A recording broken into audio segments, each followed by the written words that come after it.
Halo Sobat Traders, kembali lagi di acara Dimex Talks. Let's talk about trading. Kali ini, episode kali ini dibawain sama aku Hilaria dan juga tentunya bersama salah satu mentor di Dimex, yaitu ada Master Syam. Halo. Iya, kali ini kita akan membahas seputar fundamental nih Master. Tadi saya dapat infonya kita hari ini talks about the fundamental analysis di trading forex ya katanya gitu kata tim kreatornya katanya. Iya. Ayo boleh. Ya, temanya kali ini tuh trading tanpa lihat charts, cuman pakai fundamental, emang bisa? Bisa lah. Gini sebenarnya kan dulu tuh kalau dulu ya sejarahnya trading itu DQ kan sistemnya. Itu by phone kan dulu. Jadi kita cuman dapat informasi harga sekarang di level berapa nih harga gitu kan. Oh, dapat informasi harga sekarang itu ada di level 1900 misalkan ya. Terus harga high-nya sebelumnya berapa? 1950 dan untuk low-nya berapa? Oh 1800. Oh berarti itu secara tren bisa digambarkan ini udah kenaikan ya. Dia membentuk harga higher atau harga yang lebih tinggi, cenderung lebih tinggi, artinya ini masih bisa berpotensi untuk harga lebih naik lagi.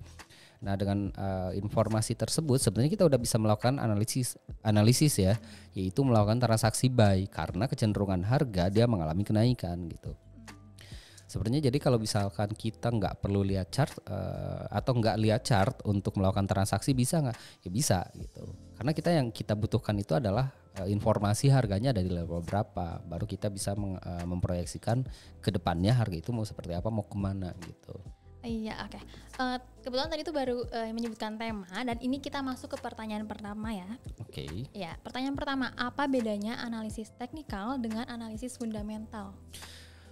Bedanya analisis teknikal dan fundamental sebenarnya perbedaannya cukup signifikan ya. Kedua-duanya adalah metode analisa harga ya untuk memprediksi arah harga itu mau kemana gitu. Cuman yang berbeda, kalau teknikal itu kita memprediksi berdasarkan data statistik atau histori, berdasarkan grafik harga yang sudah terjadi kita jadikan gambaran atau jadikan patokan untuk melihat pergerakan potensi arah harga sebelumnya. Contoh kayak tadi kan itu masuknya teknikal ya. Kita melihat harga terendah, ada harga tertinggi, lalu kemudian dia turun tapi tidak lebih rendah daripada harga terendah sebelumnya, kemudian naik lagi. Dan naiknya ini jauh lebih tinggi dibanding dengan harga-harga sebelumnya. Itu sebenarnya sudah menggambarkan bahwa kondisi harga untuk saat ini dia terus mengalami kenaikan. Nah, kalau udah seperti itu potensinya adalah harga masih bisa melanjutkan kenaikannya. Itu adalah analisa teknikal. Dan seiring dengan zaman juga analisa teknikal sekarang berkembang ya. Ada analisa yang menggunakan indikator, ada analisa yang menggunakan tools kayak Fibonacci, trendline dan yang lainnya. Ada analisa juga yang hanya berdasarkan candlestick. Tapi itu semua adalah analisa berdasarkan statistik harga yang sudah pernah terjadi gitu. Contoh ada analisa juga yang hanya mengandalkan informasi dari candlestick doang tuh. Candlestick kan ada beberapa komponen ya, ada body candle, ada shadow gitu kan, ada open price, ada close price. Dan itu sebenarnya udah jadi informasi untuk kita bisa melakukan transaksi ke depannya seperti apa.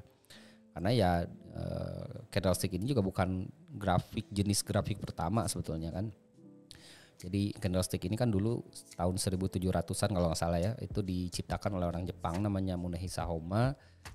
Awalnya dipakai untuk jualan beras, tapi dibawa oleh jurnalis Jepang ke Amerika, dikenalkan ke seorang trader dan akhirnya dibuatkan buku sampai akhirnya diadopsi sama MetaTrader 5. Tapi overall itu semuanya itu masih berdasarkan data statistik ya.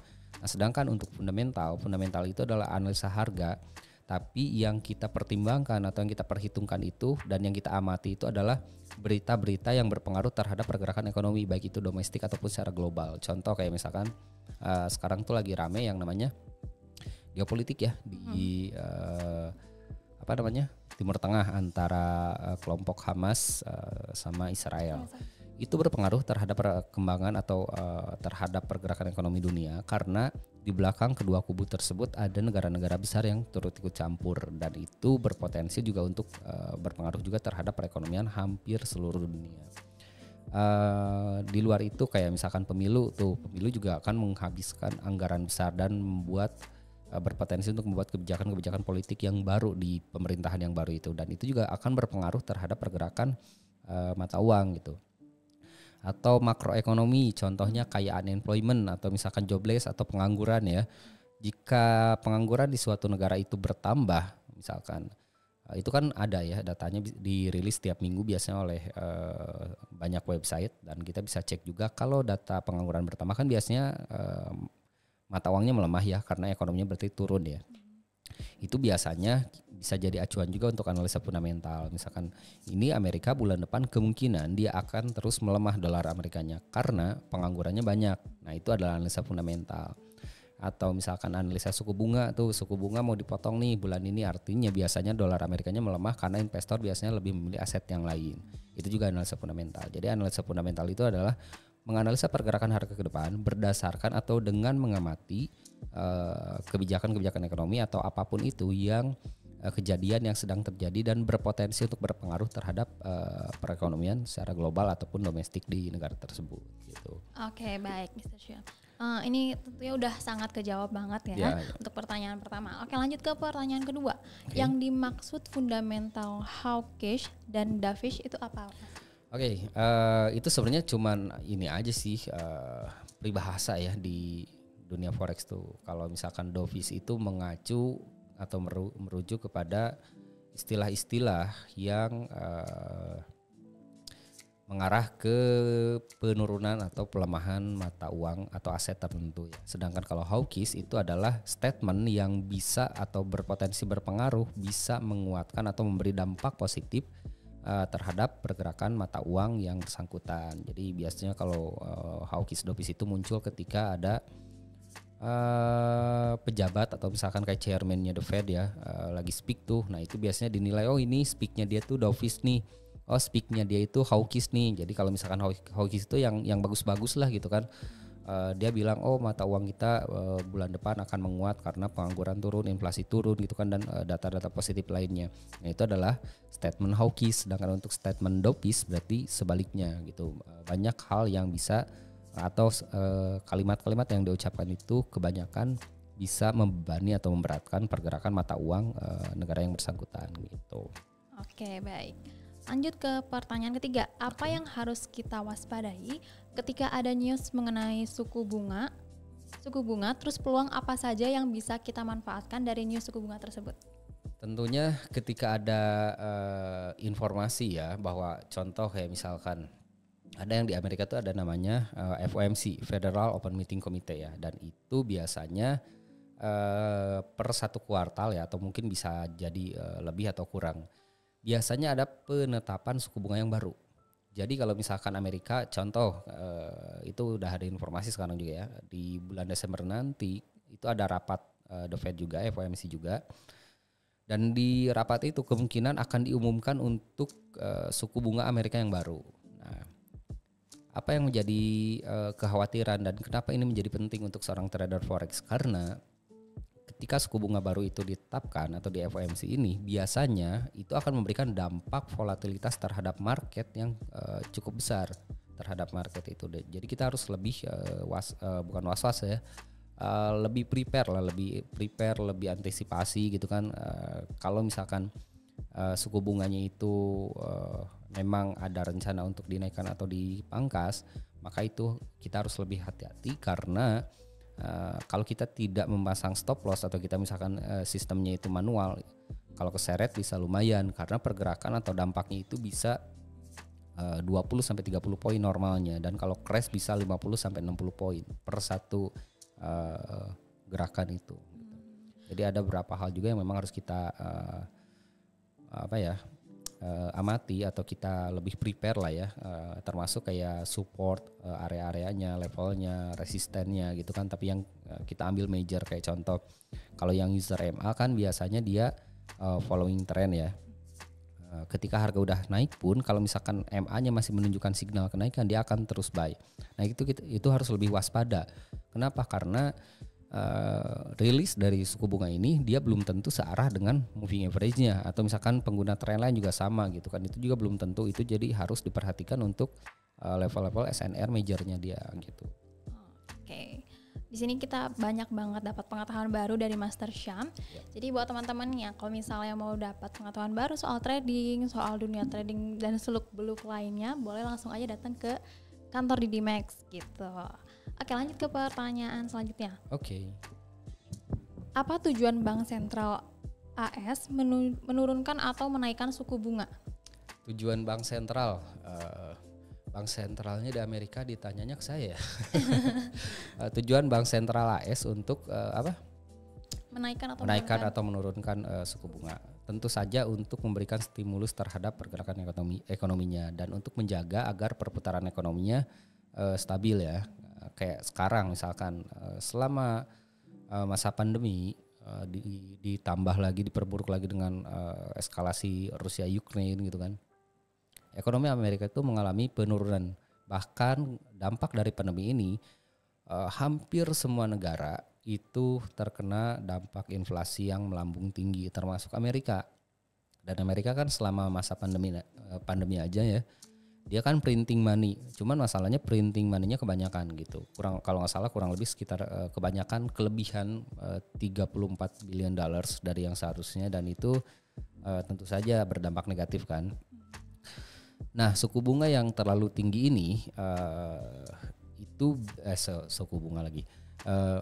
Mata uang paper money ini yang di print terlalu banyak ini berdampak negatif, karena ketika mata uang terlalu banyak maka nilainya akan turun. Dan kalau misalkan mata uang turun maka nilai barang dan jasa akan lebih tinggi atau lebih naik. Itulah yang dikatakan dengan inflasi kan. Dan akhirnya inflasinya itu sempat menyentuh di angka 10 atau 11% ya kemarin tuh. Itu menjadi PR untuk Amerika, dan dengan memainkan suku bunga itu menjadi salah satu solusi untuk Amerika menekan lagi tingkat inflasinya, karena ketika suku bunga dinaikkan maka itu berpotensi untuk bisa menekan lagi suku bunga inflasi ke level yang lebih rendah. Itu salah satu fungsi dari suku bunga ya, dinaikkan atau diturunkan. Dan tentu saja juga untuk menarik banyak investor, karena Amerika kan sekarang PR-nya itu dia harus menarik uang yang kebanyakan untuk masuk lagi ya, biar nilai mata uangnya bisa lebih kuat lagi dibanding dengan sebelumnya gitu. Iya, oke. Lanjut ke pertanyaan selanjutnya. Oke. Berita-berita ekonomi yang bisa berdampak terhadap pergerakan market itu seperti apa, Master? Banyak. Saya mengklasifikasikan berita itu ada yang terjadwal di kalender ekonomi, ada yang tidak terjadwal. Kalau yang terjadwal itu kan sebenarnya di grup edukasi juga kita udah sering share ya tiap hari itu. Itu namanya kalender ekonomi di Forex Factory, masuk di bagian kalender ekonominya, dan kita akan ketemu itu rilis list dari semua berita yang akan dikeluarkan, dan itu kan sebenarnya udah ada tuh dampaknya, low, medium atau impact, terus forecastnya, perkiraannya seperti apa, itu sudah ada semua di situ gitu. Nah, itu adalah data ekonomi yang bisa diperhatikan atau diikuti perkembangannya. Lalu di luar itu juga ada data yang tidak terjadwal, kayak contohnya major force, dampak dari pemilu biasanya itu berdampak juga gitu kan. Terus dampak dari geopolitik ya, kayak sekarang ya, itu gede banget dampaknya. Kayak kemarin waktu di hari pertama Hamas nyerang ke Israel, itu membuat celah atau gap loncatan harga di grafik forex ya, teman-teman pasti tahu yang udah trading lama gitu. Itu membuat loncatan harga di grafik forex dan cukup besar gitu. Nah, itu juga boleh diikuti. Jadi berita apapun itu yang berpotensi untuk mempengaruhi perekonomian, baik itu domestik ataupun global, itu bisa berpengaruh terhadap pergerakan forex. Nah, tapi kita juga harus pintar-pintar untuk nyari source-nya yang kredibel. Karena sekarang itu informasi gampang, tapi kita harus pintar untuk ngefilter mana informasi yang kredibel, mana yang nggak kredibel. Kita juga source-nya lihat dulu, website-nya apa yang nyeritain, medianya apa yang kasih berita. Ada berapa hal yang harus kita pertimbangkan seperti itu. Oke. Selanjutnya, waktu terbaik buat open posisi setelah ada berita high impact itu kapan, Master? Setelah, kalau misalkan waktu terbaik ya, setiap waktu itu baik sebetulnya. Tapi gini, kalau dikatakan waktu yang baik itu mungkin ya, memang banyak yang bertanya ke saya tuh, kalau mau trading itu baiknya sebelum news atau setelah. Itu kembali lagi, kalau saya itu sebenarnya ada dua jenis ya. Ada trader, sebenarnya umumnya kan ada trader teknikal, ada trader fundamental. Tapi sebenarnya di fundamental itu sendiri juga ada dua jenis. Ada trader fundamental, pure fundamental, ada trader news.